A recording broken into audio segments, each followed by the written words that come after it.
Assalamualaikum warahmatullahi wabarakatuh. Alhamdulillahirrabbilalamin. Pada kesempatan kali ini kita dapat melanjutkan materi pelajaran kita, pelajaran fikih untuk kelas 8 di sekolah kita tercinta SMP Islam Al-Munawwarah. Insya Allah pada kesempatan kali ini kita akan mempelajari tentang puasa nazar atau puasa janji, biasanya puasa nazar. Oleh karena itu, mari kita mulai pelajaran kita pada kesempatan kali ini dengan bersama-sama membaca basmalah.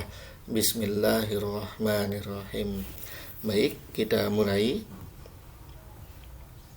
Pengertian puasa nazar.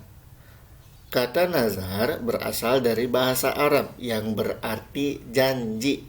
Sedangkan menurut istilah, puasa nazar adalah sebuah janji kepada Allah Subhanahu wa Ta'ala akan melaksanakan kebaikan dalam kurung puasa untuk mendekatkan diri kepada Allah. Tujuannya untuk mendekatkan diri kepada Allah. Nah, nazar harus ditepati karena kedudukannya sebagai janji dan janji harus ditepati. Nah, di sini bisa disimpulkan bahwasanya puasa nazar adalah puasa janji. Berjanji akan melakukan hal yang baik, bisa puasa, bisa bersedekah dan yang lain-lainnya kepada Allah dengan tujuan mendekatkan diri kepada Allah. Nah, nazar tersebut harus ditepati. Kalau nggak ditepati berdosa. Selanjutnya, apabila suatu kebaikan yang sunnah dinazarkan, maka kedudukan hukumnya menjadi wajib untuk dilaksanakan. Puasa, misalkan puasa nazar atau sedekah itu hukumnya sunnah. Tapi karena kita udah nazarin nih, kalau saya naik kelas saya akan sedekah 5.000 di kotak amal masjid. Nah, sedekah yang tadinya sunnah menjadi wajib karena telah dinazarkan dan harus dilaksanakan. Sabda Rasulullah Shallallahu Alaihi Wasallam yang diriwayatkan an Aisyah radhiyallahu anha anin Nabi sallallahu alaihi wasallam qala man nadhara an yuti'allaha falyuti'hu, rawahu Bukhari. Dari Aisyah radhiyallahu taala anha dari Nabi sallallahu alaihi wasallam bersabda, barang siapa bernazar akan menaati Allah, hendaklah ia menepati janjinya. Bernazar menaati Allah, contohnya tadi kayak mau sedekah, kalau saya naik kelas, kalau sedekah, kalau saya ini, saya akan puasa kayak gini, kalau kayak gini, itu nazar, maka harus ditepati. Contoh dan sebab puasa nazar. Salah satu sebab terjadinya puasa nazar adalah karena seseorang berjanji kepada Allah, baik janji yang bersyarat maupun yang tidak bersyarat. Loh, ada janji bersyarat dan tidak bersyarat? Ada. Nih berikut contohnya. Contoh pertama, janji bersyarat atau nazar bersyarat. Contohnya, tujuannya untuk mendapatkan sesuatu yang diinginkan. Tentu. Contohnya, nazarnya Ahmad akan melaksanakan puasa 3 hari berturut-turut apabila ia mendapatkan peringkat 1 di kelas. Nah, syaratnya itu dia akan puasa 3 hari kalau dia ranking 1 di kelas. Kalau tidak ranking 1 berarti nazarnya nggak jadi. Tapi kalau dia mendapatkan ranking 1, maka dia wajib berpuasa 3 hari berturut-turut. Ini adalah contoh janji yang bersyarat atau nazar bersyarat. Nah, contoh kedua yaitu nazar tidak bersyarat atau janji tidak bersyarat. Contohnya adalah saya akan melaksanakan puasa nazar 3 hari di bulan ini. Nah, ini nggak ada hal yang diinginkannya, dia cuma pengen melaksanakan puasa 3 hari saja di bulan ini, maka dia juga harus melaksanakan hal tersebut. Ibadah puasa ini sunnah, pada dasarnya sunnah, tetapi karena dinazarkan maka menjadi wajib untuk dilaksanakan.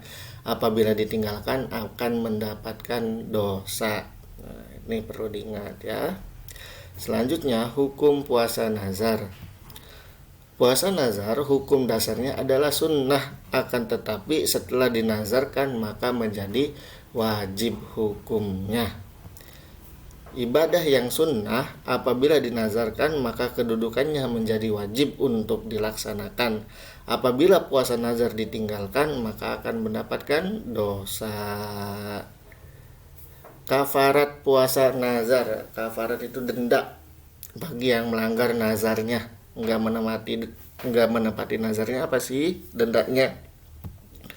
Apabila seorang telah bernazar dan ia tidak menepatinya, ia akan mendapatkan kafarat atau denda yang telah ditentukan dalam Islam. Salah satu bentuk kafarat yang harus dipenuhi adalah sebagai berikut. 1. Memerdekakan hamba sahaya. Kalau zaman sekarang mungkin hamba sahaya nggak ada, bisa dikatakan nggak ada. Yang kedua, memberi makan 10 orang miskin. Yang ketiga, memberi pakaian 10 orang miskin. Dan yang keempat, puasa 3 hari. Nah, di sini bisa kita pilih mana nih yang memungkinkan bagi kita. Kalau memerdekakan hamba saya tidak mungkin, berarti memberi makan 10 orang miskin. Nggak mungkin juga memberi pakaian 10 orang miskin. Nggak mungkin juga, maka puasa bagi orang yang tidak menepati nazarnya. Ini kafarannya atau dendanya.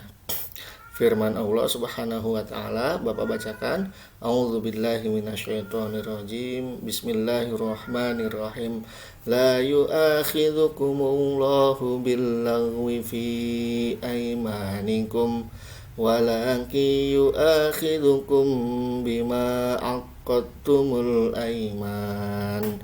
Fakaffaratuhu it'amu 'asharati masakina min awsati ma tut'imuna ahlikum aw kiswatuhum aw tahriru raqabah faman lam yajid fasiyamu thalathati ayyam dzalika kaffaratu aymanikum idza halaftum wahfadhu aymanakum kadzalika yubayyinullahu lakum ayatihi la'allakum tashkurun. Allah tidak menghukum kamu disebabkan sumpah-sumpahmu yang tidak dimaksud untuk bersumpah, tetapi Dia menghukum kamu disebabkan sumpah-sumpah yang kamu sengaja. Maka kafaratnya melanggar sumpah tersebut ialah memberi makan 10 orang miskin, yaitu dari makanan yang biasa kamu berikan kepada keluargamu, atau memberi pakaian kepada mereka, atau memerdekakan seorang budak. Barang siapa tidak sanggup melakukan hal yang demikian, maka kafaratnya puasa selama 3 hari. Yang demikian itu adalah kafarat sumpah-sumpahmu bila kamu bersumpah dan kamu melanggarnya. Dan jagalah sumpahmu, demikian Allah menerangkan kepadamu hukum-hukumnya agar kamu bersyukur. Surat Al-Maidah ayat 89. Niat puasa nazar. Setiap ibadah pasti akan didahului dengan niat, karena perbuatan yang baik akan didahului niat yang baik pula. Begitu pula dengan puasa nazar. Apabila akan melaksanakan puasa nazar, harus didahului dengan niat. Biasanya kita niatkan seperti ini. Nawaitu sauman nazri fardhon lillahi ta'ala. Aku berniat puasa nazar wajib karena Allah Ta'ala. Alhamdulillah, materi pelajaran kita tentang puasa nazar telah usai. Mudah-mudahan apa yang kita pelajari membawa manfaat bagi kita semuanya. Amin ya rabbal alamin. Mari kita tutup sama-sama dengan baca alhamdulillah. Alhamdulillahirabbil alamin. Kafaratul majlis. Subhanakallahumma wa bihamdika asyhadu an la ilaha illa anta astaghfiruka wa atubu ilaik. Wallahu a'lamu bishawab. Assalamualaikum warahmatullahi wabarakatuh.